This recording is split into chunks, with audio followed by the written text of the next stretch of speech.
En tant que biochimiste, la cellule humaine joue un rôle très important dans nos études. Alors, dans cette vidéo, nous allons vous présenter brièvement la cellule eucaryote. Commençons par une petite entrée dans la cytologie, définition et structure de la cellule eucaryote, et finalement, les rôles et les fonctions. D'abord, la cytologie ou la biologie cellulaire est une discipline qui étudie la vie cellulaire et ses organites, ainsi que les mécanismes permettant sa survie, métabolisme, reproduction et communication, et celle qui provoque sa mort, que ce soit programmée génétiquement apoptose ou qui est le résultat d'une agression nécrose. La définition générale est que la cellule est l'unité de base de tous les êtres vivants, alors que les cellules eucaryotes sont des cellules différenciées qui présentent une spécialisation structurelle et fonctionnelle, sachant que les cellules d'un même organisme possèdent le même génome. Par exemple, les cellules de Langerhans et les cellules musculaires ont le même génome, mais de fonctions différentes.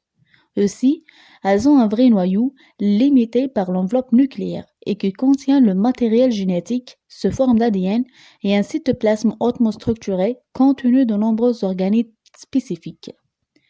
La cellule eucaryote est délimitée par une membrane plasmique qui la sépare du milieu extérieur et qui délimite un cytoplasme. La cellule est composée du myéloplasme, une structure transparente homogène riche en eau, protéines, sucre et aux ions qui sert de support aux organites et aux réactions biochimiques de la cellule.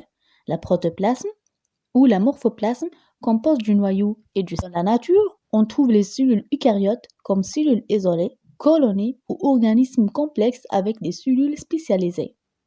La division cellulaire des cellules eucaryotes est du type une division mitose chez les cellules somatiques et une division méiose chez les cellules reproductrices.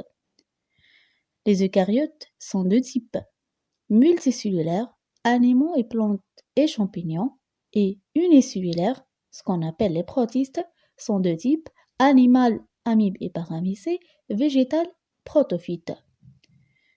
Il existe 4 fonctions principales des cellules eucaryotes: produire de l'énergie sous forme d'ATP nécessaire pour la croissance et la reproduction. Et le dernier rôle, c'est de maintenir l'homéostasie ou l'équilibre cellulaire en éliminant les déchets. Les fonctions physiologiques des organismes cellulaires. Le réticulum endoplasmique rugueux, synthèse des protéines. Réticulum endoplasmique lisse, synthèse des lipides, détoxification des drogues et le stockage de Ca2+. L'appareil de Golgi. Modifier et emballer les protéines pour expédier ailleurs sous forme des vésicules jusque la membrane plasmique. Les œsomes sont des organes limités par une membrane contenue des enzymes nécessaires à la digestion cellulaire. Les peroxysomes ont un rôle de détoxification cellulaire. Le cytosquelette joue un rôle fondamental dans la structure et le déplacement de la cellule et des organites. Le centrosome, centre de l'organisation des microtubules, qui aide à séparer l'ADN dans la division cellulaire. La mitochondrie assure un rôle essentiel dans la reproduction d'ATP. Merci à vous et à la prochaine vidéo.